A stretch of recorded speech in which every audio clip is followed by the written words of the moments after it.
Hello, I'm Kai.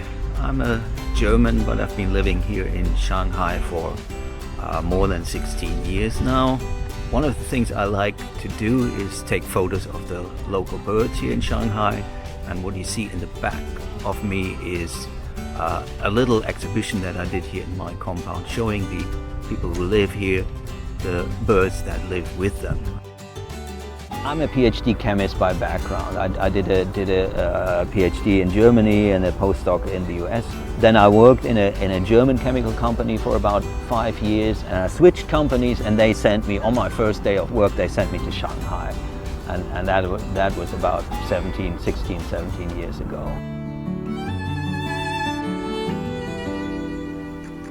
Shanghai Bird's much better than, I'm originally from Germany.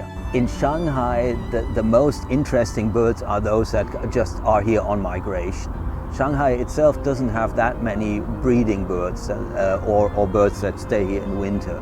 But Shanghai is on what is called the East Asian Pacific Flyway, which means that the birds that breed in Siberia and spend the winter somewhere in Southeast Asia, they come here twice a year. They fly north in April and May, and then they return to Southeast Asia where it's warm in September and October. Bird watching is kind of strange in that you have a lot of time, not much happens. You just have to wait and maybe drive around a bit.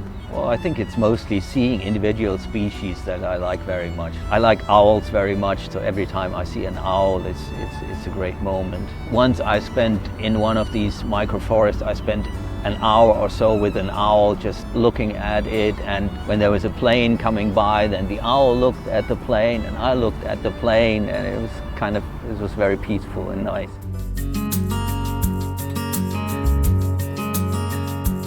The English was something like we should treasure nature like the eye, or like our eyes, or something like that. Like parks like this here, those are much nicer than they were 10 years ago, particularly in my area. I work in the chemical industry, so I follow environmental protection relatively closely, and that's very good what's happening there. It's not directly bird related, but it will of course also help the birds, and there are a lot of improvements there. I think it's very good, and it's really also part of what I do in my job, because a lot of this, or it has affected the chemical industry a lot. For example, there's been this policy of more or less not having chemical production outside of dedicated chemical parks. And I think that's very good. They've also clamped down, closed down a lot of the polluting factories. They have this 1 kilometer area outside of near the Yangtze River where there's no chemical production and so on. I think overall in the long run it also helps the Chinese chemical industry to get upgraded.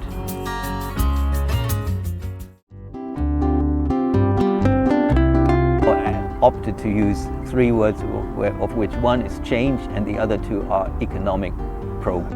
Sometimes I hear people telling me, why don't you live in Germany? And I just think my life is just more interesting here. It's just more happening, more development, more changes, more opportunity. All this stuff like paying with your mobile phone or getting courier deliveries within like 24 hours and so on, that's all very slow in Germany. There's a number of high buildings, the transportation system, that's very impressive. I mean, railway obviously too. I mean, I remember going in the early days of my stay here, going to Nanjing when it took like 4 hours or so. And of course now it takes an hour if you take the fastest train. So that is very impressive. I think it's going in the right direction. It's on the right track.